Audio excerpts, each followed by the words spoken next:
Thank you.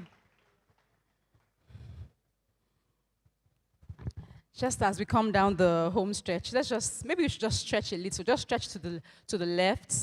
Stretch. Stretch. Some people have already stood up and are already. Let the blood flow a bit. Let it flow a bit. It's a powerful day. By the time you're done, your mind would feel full, right? That's the way the platform is. It's powerful in that way. For those of us still here with us, this is the platform Nigeria. We're still here live at the Covenant Place, Igomu, Lagos. And our next speaker is Professor Patrick Lumumba.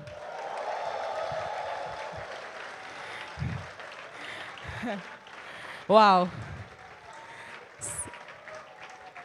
Thank you. Wow. Wow.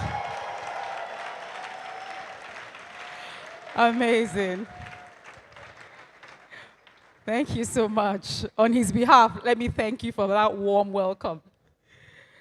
Professor P.L.O. Lumumba is a distinguished scholar and legal luminary, holding a Doctor of Laws in the Law of the Sea from University of Ghent, Belgium, as well as a Master of Laws and Bachelor of Laws from the University of Nairobi.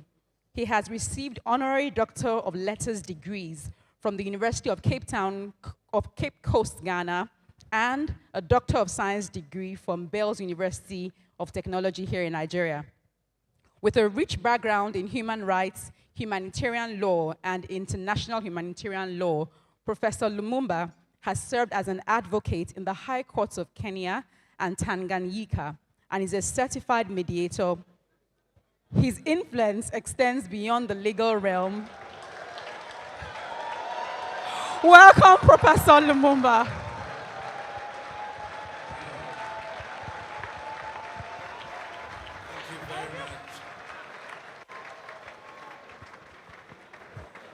Thank you. You may resume your seats. I'm a great opponent of lengthy introductions. Let me start by thanking the pastor and his wife, and also appreciating those who have spoken before me and those who are present to listen to our presentations. Without you, we would be talking to ourselves. There is a sense in which much has been said. If it is the history of the continent, slavery that has been mentioned, if it is colonization that has been spoken to, if it is neo-colonization that has been spoken to, if it is in describing the continent of Africa as having been divided so very arbitrarily in Berlin in 1884 and 1885, that has been spoken to. And we have been told so very correctly how that continues to bedevil the continent of Africa and to undermine our attempts at unity. Those of you who are students of history will remember that in 1963 in Addis Ababa, Ethiopia, and in 1964 in Cairo, Egypt, the debate was, should we redraw the boundaries?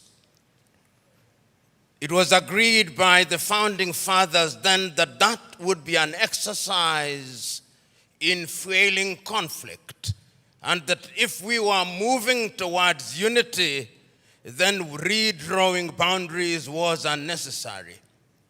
The OAU was, of course, founded in 1963, a weak organization which, as it were, introduced the concept of inviolability of boundaries and placed emphasis on sovereignty.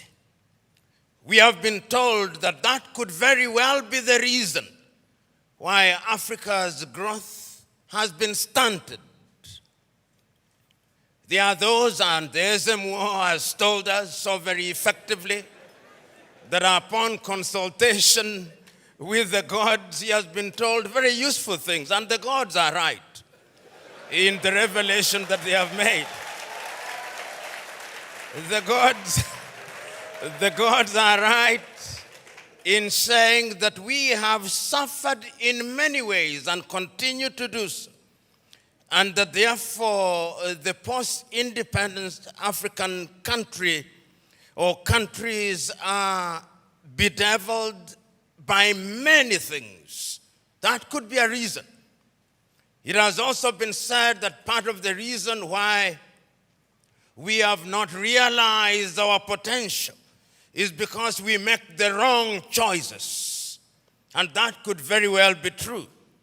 And my brother who spoke about choices so very well told us that it all rests on the choices that you make. And you who are Christians will remember that at critical moments, even in the Christian tradition, it has always been a question of choices. If you read the book of 1 Kings at chapter 18, when there is conflict in that little place called Israel, Elijah summons them and says, choose you now. If Baal is God, bring the 450 disciples of Baal and the 400 of Asherah who dined with Jezebel. And if God is God, let him be worshipped. If Baal is Baal, let him be worshipped. Perhaps that is the reason why we are where we are. We never make the right choices. We choose Baal when we should be choosing God. There are those who have said possibly, and you see this choice if you read the book of Joshua chapter 24, when he calls the Israelites and tells them, choose you now. Do you want to worship the gods whom your ancestors worshipped before they crossed the river, or the gods of the Amorites in whose land you dwell? As for me and my house, we shall serve the Lord. Perhaps we are not serving the gods, and that the gods are angry. And in the anger, they continue to visit pain upon us. So there is a sense in which all and many things have been talked about. But Africa sometimes judges ourselves very harshly and with a jaundiced sense of history. The post-colonial African state, the oldest post-colonial African state is Ghana, 66 years only. Nigeria, 63 years only. And we often forget these very important and immortal words of John Henry Clark when he said that all African countries, upon regaining independence, started to conduct their affairs on the basis of systems of governments that were borrowed from Europe, and that none of them will ever succeed on the basis of borrowed systems. And as if he were a Jewish prophet, he is being proven right on a daily basis. Because whenever we in the African countries think that we have identified the problem and that we have identified the antidote, when we apply the antidote, new wounds appear. That has been the state of Africa. And that continues to be our state.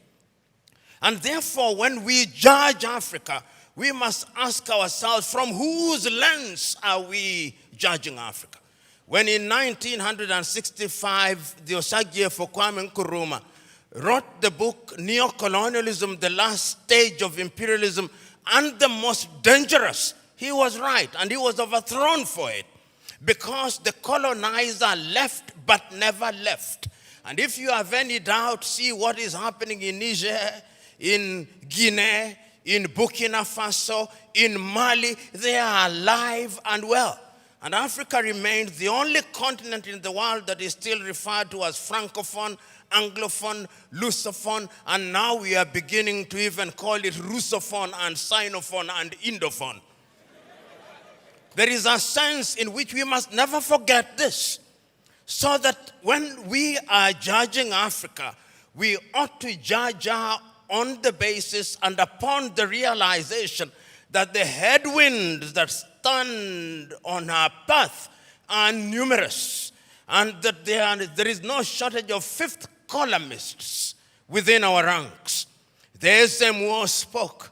And if the SMO were to speak a little longer, he would have reminded you of what Chinua Achebe said in Things Fall Apart, that they came and put the things that held us together, and we can no longer reason as one. And he said, we may have sent the white man away, but what about our brothers whose minds they have infected and infested? And there is no shortage of them. So Africa can and will arise. And if you look at the continent of Africa, she has always been conscious of the need to do right things. And if you look at the continent since 1963, and I can remember this so very vividly, I can remember Kwame Nkrumah in 1957 on the 6th of March saying, the freedom of Ghana means nothing if the rest of Africa is not free. He says the same thing in 1958. He repeats the same thing in 1960 in Casablanca, Morocco. He repeats it again on 25th of May, 1963 in Addis Ababa, Ethiopia, where he tells the 32 heads of states gathered there, we must live here with one army. We must live here with one currency. We must live here with one foreign policy coordinated. And I even suggest that we can have a capital, and I suggest Bangui in Central African Republic because it is the most central. But we listen to him not. After that, of course, we have had our gains. Under the aegis of the OAU, Africa was able to eliminate apartheid South Africa. Under the aegis of the OAU, Africa was able to chase away the Portuguese in Cabo Verde, in Angola, in Mozambique, in Guinea-Bissau. Under the aegis of the OAU, Africa was able to chase away the apartheid regime in what is now Namibia and the Ian Smith regime in what is now Zimbabwe. Let us not judge ourselves too harshly. We have made our mistakes, but sometimes it is proper, as my sister said, that we see half full glass rather than half empty. We must not debilitate ourselves by constantly bashing ourselves and looking at Africa from jaundiced eyes from Europe and America. And I'm suggesting to you, we have and will continue to make our mistakes. Look at Africa and the decision that she has made for ourselves over the years. As early as 1980, Africans sitting here in Lagos, Nigeria, came up with the Lagos Plan of Action. And the Lagos Plan of Action told Africa, in order for Africa to realize our potential, we must trade amongst ourselves. But the neo-colonizer was not resting. A little earlier, 5 years earlier, the neo-colonizers had sat down in Lomé, in Togo, not too far from here, and came up with an agreement of African and European and Pacific countries.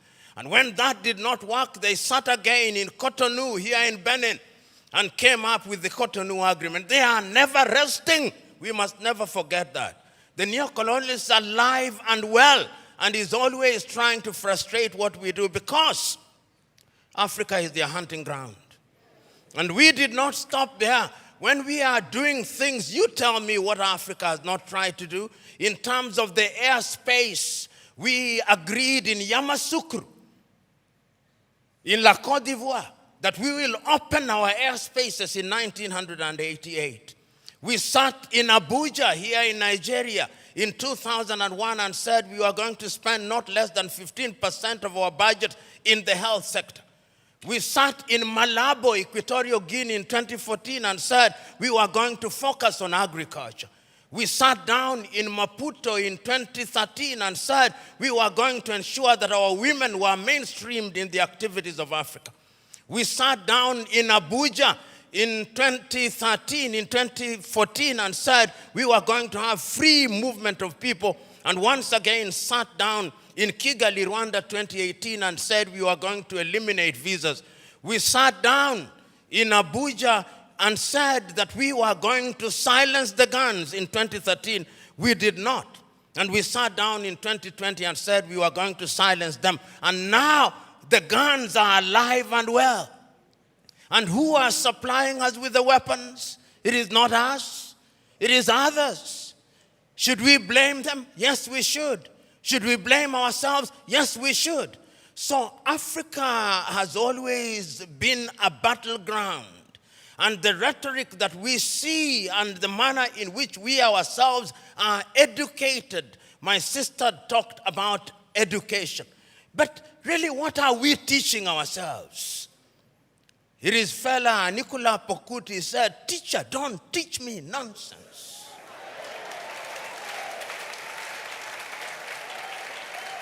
And I'm suggesting to us that most of us, including most of us who are here, we are so very thoroughly miseducated that what we must do is to unlearn the burden that we have in our mind. Those of us who are lawyers, when do we feel happiest? When we cite an English authority to determine a land case in Abeokuta. When we talk about the reasonable man, we don't talk about the reasonable man in a keke, in a papa. We talk about the reasonable man being the man in the Clapham omnibus in London, England. That is how miseducated we are. And until we are re-educated, we who are present here are part of the danger to Africa. Because even in our unguarded moments, I went several years ago to the university at Harvard and talking to students, and one of them said that Harvard was the best school in law, in teaching of law. I said, whose law? Nigerian law? Ugandan law? Zimbabwean law? They can only be best in teaching their law, not ours. And I've seen we who are in this space of education, somebody spends 6 years at Unilag, and when they go to Harvard or Stanford for 3 weeks for a short course where they spend most of the time taking tea, he comes back and says, an alumni of Harvard.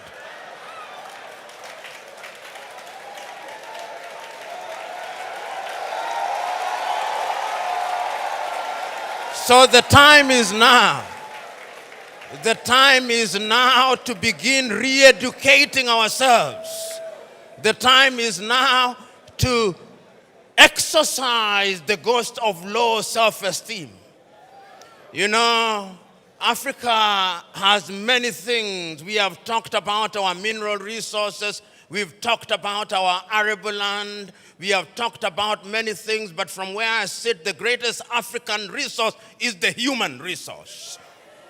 You know, Africa has been so wronged by other civilizations. We were the enablers of the first industrial revolution. When our ancestors were taken to work in the farms in Europe, we enabled that revolution. Right now, we are enabling the fourth industrial revolution and the fifth industrial revolution. That is why they have talent visas, because they are taking our talent. If it is not nurses, it is our IT gurus. If it is not our IT gurus, it is our engineers. And we are gleefully letting them away. I see our heads of state saying, we have signed a contract to take our workers to Saudi Arabia, modern day slavery.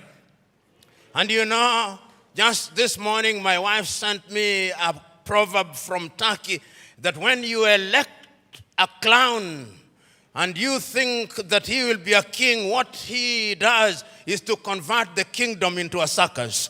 And I am suggesting to us that that is part of the African problem, because it starts with political hygiene.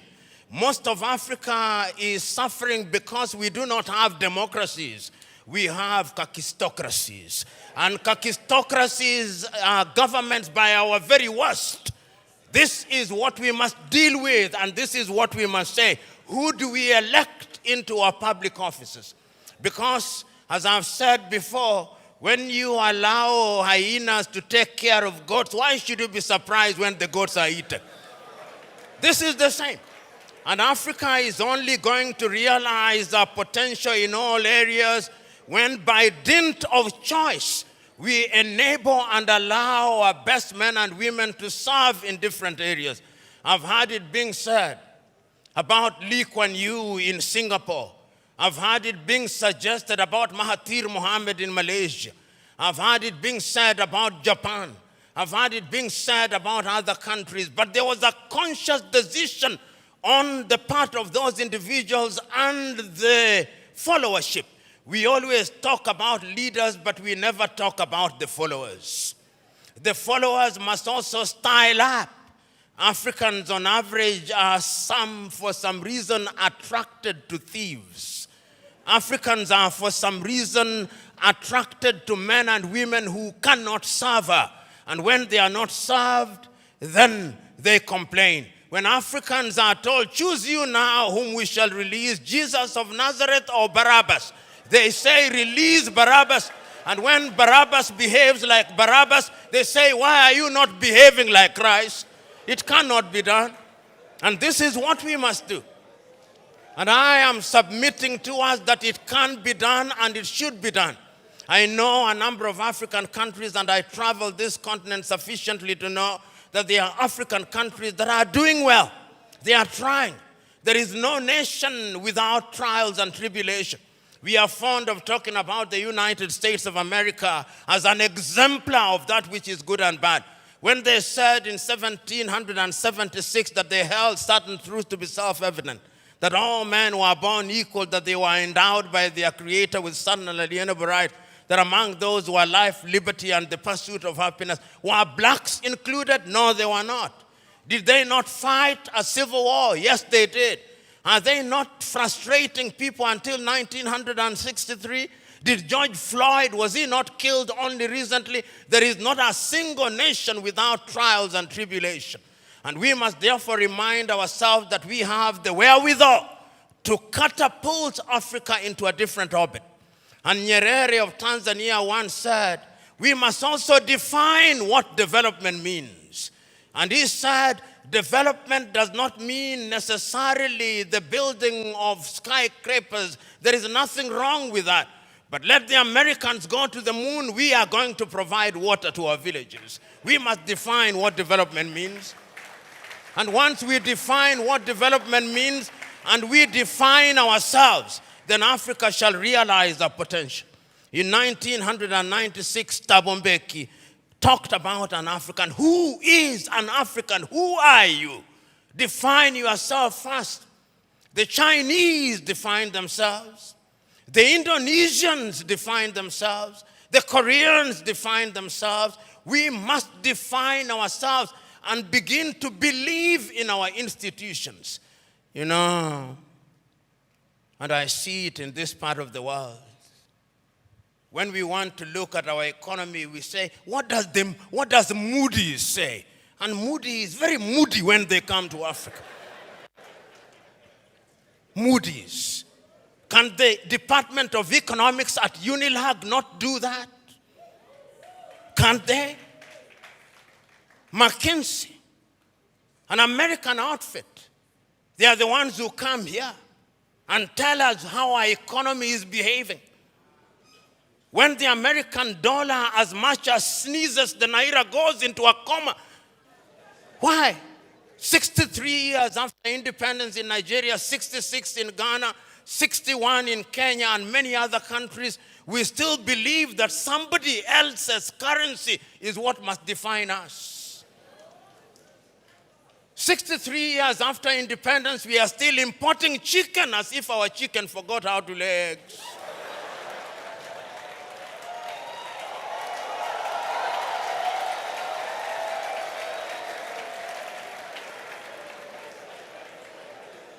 The time is now for Africa to ask fundamental questions. Because if you ask the wrong questions, you'll get the wrong answers. And I'm suggesting to us that Africa is already asking those questions. You know, in the year 2013, African heads of states and government sat in Addis Ababa, Ethiopia. That was during the chairmanship of South Africa's Nkosazana and Dlamini Zuma. And they decided that we can no longer continue to live in this muck and mire Africa must know progress. And they came up with Africa Agenda 2063. My sister spoke to it so very ably and eloquently and passionately. What we don't say is that during that week, Nkosazana and Dlamini Zuma wrote an apology letter to Kwame Nkrumah, telling Kwame, we apologize. What we are doing now, you saw in 1963. A house divided against itself cannot stand. Now we are living through Africa Agenda 2063. We are living through the Sustainable Development Goals. And I'm not a Jewish prophet nor related to one, but I can confirm to you we will not fulfill any one of them. You cannot, in the nature of things, engage the reverse gear and then think you'll reach your destination. You cannot. And that is what most African countries have done. So the time is now, as the cliche goes, when you are in a hole, you stop digging. And Africa must stop digging. And if we stop digging and we look at what we have, Africa Continental Free Trade Area says that we are going to trade amongst ourselves in the world. Africa trades ourselves at best at 20%.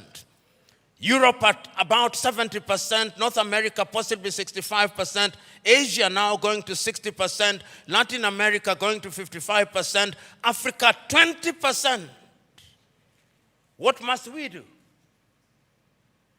We must stop certain things that stand in our way. Conflict. Look at Africa as I speak to you. Look at Sudan. For the last 2 months, there is no economic activity in Sudan. They are destroying what they once built. Even if you wanted to trade, who do you trade with?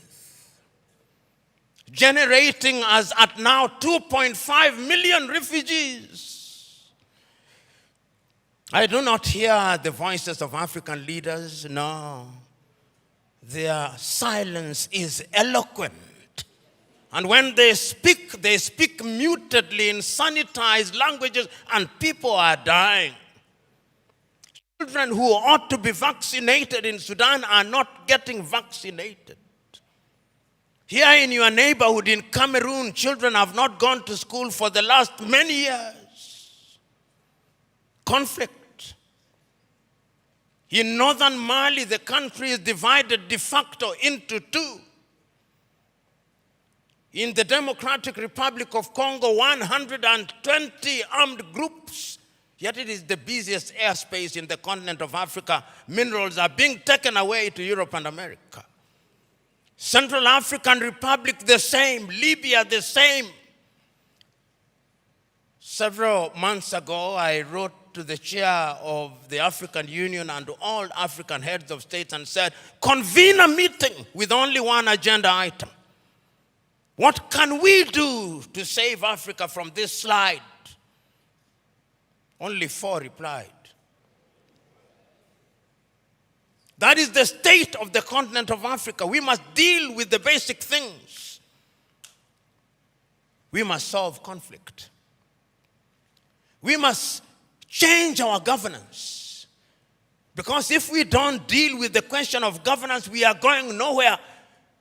Africa has become a continent where after every election there is conflict because the pursuit of power is a cutthroat competition where throats are actually cut. And when the SMO was here and he consulted the oracles, he discovered that we have a problem in that direction. And that the sooner we resolve that, the safer we will be. Africa can rise and Africa will rise. But it's not going to rise by prayer and fasting. We must pray and fast, but it will not happen. Because the last time I checked, even those of you are believers, when Abraham was taken from Ur of the Chaldeans and given Canaan, it was not on a silver platter. He had to fight the Canaanites. He had to fight the Philistines. That is the nature of divine instruction. Go ye and subdue the world by the sweat of thy brow. The kitchen where they make manna was closed. Manna will no longer come. Because you must now make your manna. And it is our duty, therefore, as Africans to begin to rethink the younger generation. You know, there is a saying in Chichewa in Malawi that more precious than our children are our children's children. So when we are doing these things, we must remind ourselves that we are doing for this generation and generations yet to be born. When my good sister was speaking, she started in 1969 about the education. We were alive. Then you came to the year 2023 and we are alive. But when you came to the year 2077, knowing as we do that we are not immortal, we shall be assumed into heaven. Some of you who will be alive, you will be old and possibly stupid and not very useful to anybody. This is why we say it is intergenerational. So, brethren, what we must now do is to ask ourselves, then what do we do? Beyond the rhetoric, what do we do? And what is beautiful in Africa now, not only in the continent of Africa, is that there is a consciousness. You know, I'm in a church setting, and sometimes it is good to remind you, for those of you who believe and believe rightly, even in the Bible, sometimes those who are saying the right things think that they are the only ones, thinking in silo. You remember Elijah going and saying, but Lord, I'm the only one who has not bowed to Baal. He was told, no, there are 7,000 others. And as I travel across Africa, there are 7,000 others. Today I've seen many of them. Today I've had the honor and privilege of listening to many of them. One enlightened more than the other. One more passionate than the other. Talking about what we can do. And talking about the place of Nigeria in that space. Times without number have talked about Nigeria and reminded Nigerians that the day you become great, that is the day Africa becomes great. When I hear in Nigeria economists and politicians telling me that the GDP of Nigeria is 500 billion United States dollars, and that therefore it is the biggest economy in the world, I am reminded of the words of Yoweri Kaguta Museveni, my friend, when he says, in a debate between dwarfs, what is the value of one dwarf saying, I'm taller than the other dwarfs?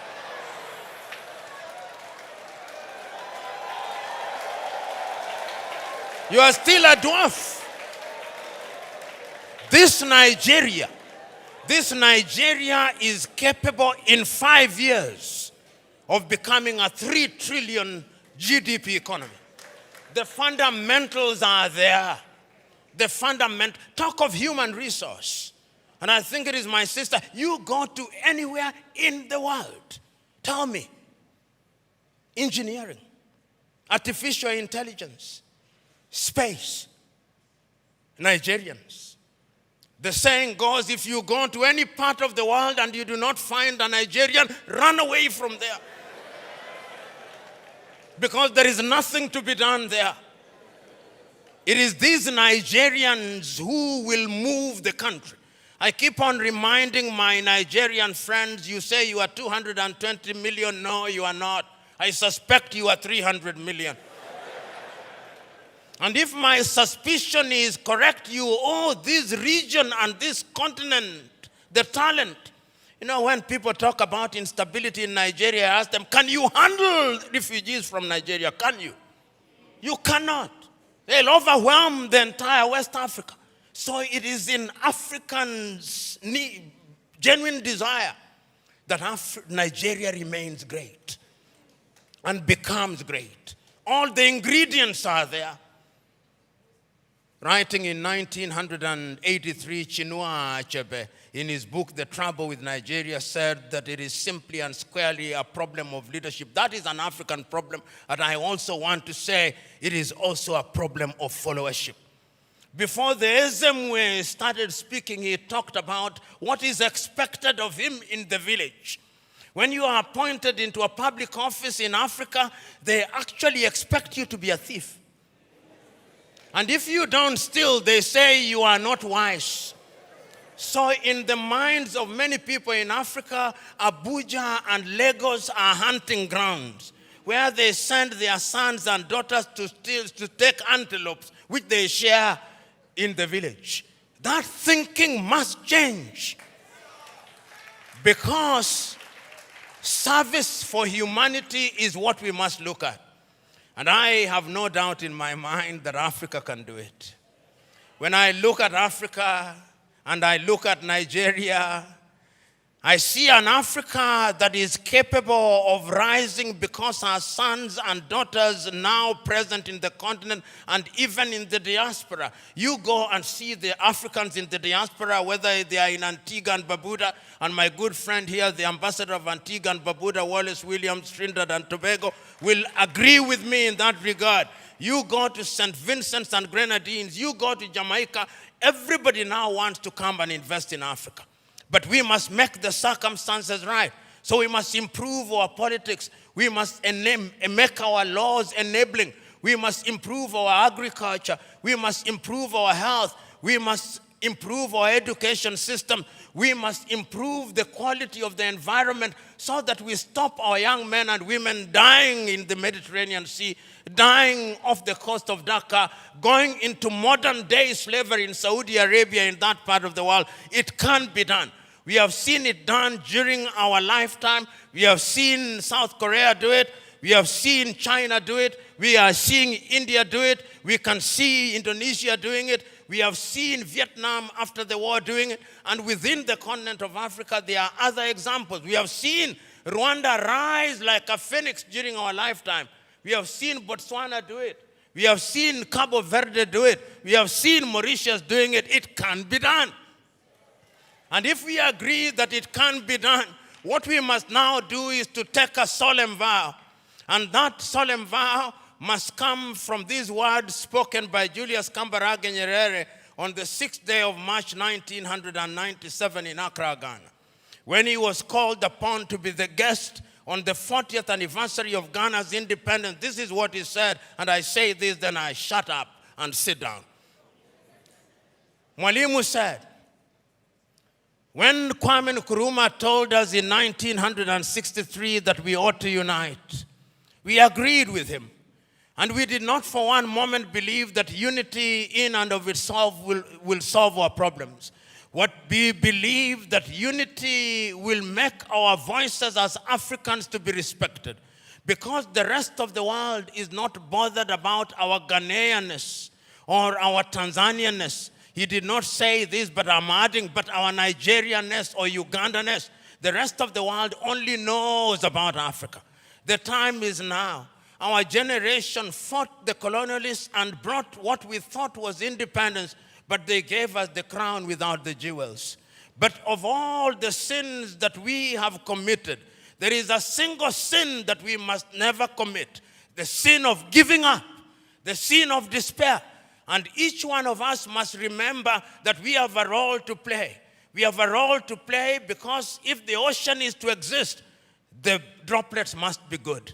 If the forest is to exist, the trees must be good.